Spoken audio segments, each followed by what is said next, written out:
আমাকে ছাত্রলীগ ২০২০ সালে কুপিয়ে বরিশাল বিশ্ববিদ্যালয় থেকে পরীক্ষার হল থেকে আর পরীক্ষা দিতে দেয়নি।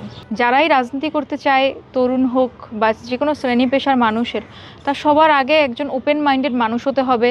একটা কথা খুবই প্রচলিত আছে যে যারা রাজনীতি করে তারা পড়ার টেবিলে খুব বেশি সময় দিতে পারে না, তাদের পড়াশোনা আসলে হয় না। কিন্তু রাজনীতি করেও এই যে ফেলোশিপের যে ব্যাপারটা, এটা আসলে কিভাবে করলেন আপনি? আসলে সত্যিকার অর্থে আমরা তো ছাত্র রাজনীতি 10 বছর আমার জীবনে, সেই 15-16 সালে বিশ্ববিদ্যালয়ে ভর্তি হওয়ার পর থেকে এটা পুরোটাই ছিল ফেসিবাদের আমলে, এবং সে সময়ে রেগুলার পড়াশোনা করাটা অসম্ভব কঠিন ছিল, এবং আবার একই সাথে রাজনৈতিক কার্যক্রম চালিয়ে যাওয়া, এই দুটো আসলে ভাইস ভার্সা চ্যালেঞ্জিং ছিল।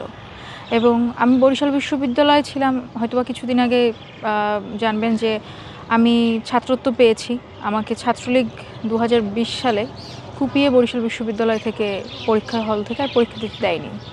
তারপরে আমি ইংলিশে অনার্স করেছি, ব্র্যাকে মাস্টার্স করছি, এবং ইউনিভার্সিটি অফ লন্ডনে ভুঁইয়া একাডেমিতে আমি ইংলিশ ল পড়ছি বেস্ট স্টাডি করার জন্য। বসুন্ধরা টিস্যু, অশুদ্ধতার বিরুদ্ধে এক বিন্দুও ছাড় নয়।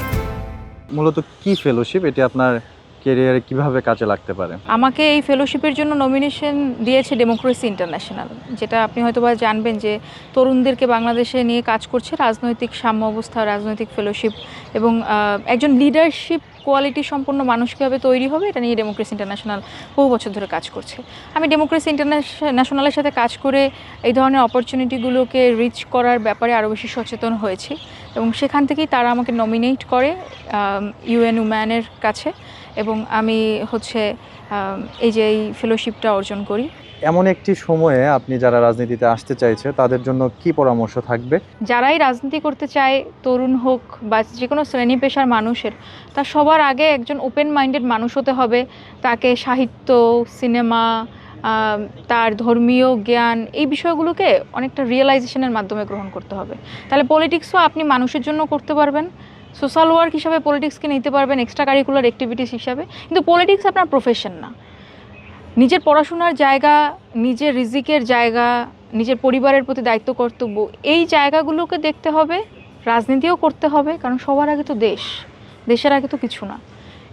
রাজনীতি বেকার পুনর্বাসন কেন্দ্র, এই মানসিকতা থেকে বের হওয়া ছাড়া তরুণদের কোনো উপায় নেই।